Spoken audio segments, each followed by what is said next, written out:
రబడీ స్వప్న నేను లైవ్లోకి ఎందుకు వచ్చానంటే నాకు 4 రోజులు పట్టించి హెడేక్ వస్తుంది, తట్టుకోలేకపోతున్నాను నేనైతే. నా వల్ల అవ్వట్లేదు. అప్పుడు నైట్ 11 అవుతుంది. నేను ఆదాన్ హాస్పిటల్కి వెళ్దామని నేను బయలుదేరాను.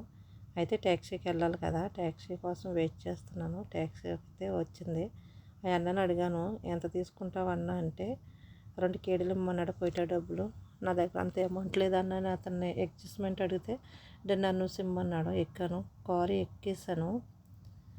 కారు ఎక్కిన తర్వాత నాకు భయం వేసింది. ఎందుకనంటే అక్కడ రసీద్ అదే అదే అట్లకి డ్రైవరు లైసెన్స్ అవి పెట్టుంటాయి వెనకాల, లేవు. అప్పుడు అన్నని అడిగాను, అన్న ఇది ట్యాక్సీయా కాదని అడిగితే అన్న వెంటనే పేపర్లు అయితే తీసి చూపించాడు. నేను ట్యాక్సీ ఓడినేనమ్మా, నువ్వు కంగారు అవ్వకన్నాడు. అప్పుడు ఆ పేపర్లు చూసిన తర్వాత నాకైతే నమ్మకం కలిగింది. ఏంటంటే ఇక్కడ ఎవరిని నమ్మకూడదు, భయము.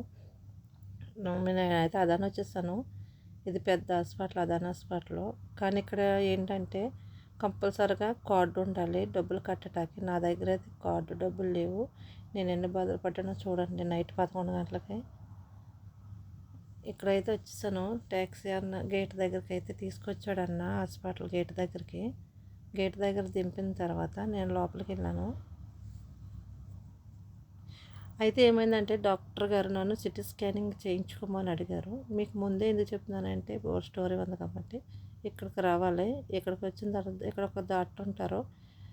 బీపీ షుగర్ చెక్ చేసి ఏముందన్నది అడుగుతాడు. అప్పుడు ఆ డాక్టర్కి రసీదు పంపించి నాకు ఒక రసీదు ఇస్తారు. నాకైతే బీపీ షుగర్ ఏమీ లేదు. ఆ రసీదు తీసుకుని అక్కడ డబ్బులు కట్టాలి.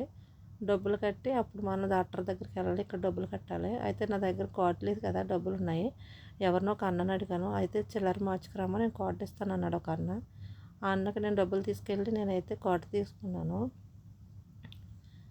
కార్డు తీసుకుని పట్టుకెళ్ళి అక్కడ 10 కేడీలు కట్టేసి మళ్ళీ అన్నకి చిల్లర ఇచ్చేసి కార్డు ఇచ్చేసి వచ్చేసాను. అయితే నా నెంబరు 28 నెంబరు టీవీలో వస్తుంది. ఆ నెంబర్ చూసుకుని టీవీలో అప్పుడు వెళ్ళాలి. నేనైతే 11 గంటలకు వచ్చాను కదా, నా సీట్ అయితే 2ంటికి వచ్చింది. 2 దాకా అక్కడే కూర్చున్నాను. నేను ఎలాగైపోయానో చూడండి. నా వల్ల అవ్వలేదు, తట్టుకోలేకపోయాను. నా నెంబర్ అయితే వచ్చేసింది 26 తర్వాత 27, 27 తర్వాత 8 వచ్చింది. డాక్టర్ దగ్గరికి వెళ్తే సిటీ స్కానింగ్ చేయించుకోవాలన్నారు. నా వల్ల అదని బతిమలాడితే 80 కేడీలు అవుతుంది అన్నారు. నాకు కుదరదంటే నేను బ్లడ్ టెస్ట్ చేయించుకుని రమ్మన్నాడు. అంటే నా దగ్గర డబ్బులు లేవనేసి ఇక్కడ చూసిన తర్వాత బ్లడ్ టెస్ట్లు అవి చేసిన బాగానే ఉంది. ఇక్కడికి వచ్చి మందులు తీసుకోవాలి. మళ్ళీ ఇక్కడ మందులకు 5 కేడీలు కట్టమని అడిగారు. నా దగ్గర డబ్బులు లేవని చెప్తే నాకు ట్యాబ్లెట్లు అయితే ఫ్రీగా ఇచ్చారు. ఫస్ట్ అయితే డబ్బులు తీసుకునేవారు కాదు, ఇప్పుడైతే డబ్బులు తీసుకుంటున్నారు. ఓకే ఫ్రెండ్, గవర్నమెంట్ హాస్పిటల్ అయితే ఇప్పుడు డబ్బులు తీసుకుంటున్నారు. ఎవరైనా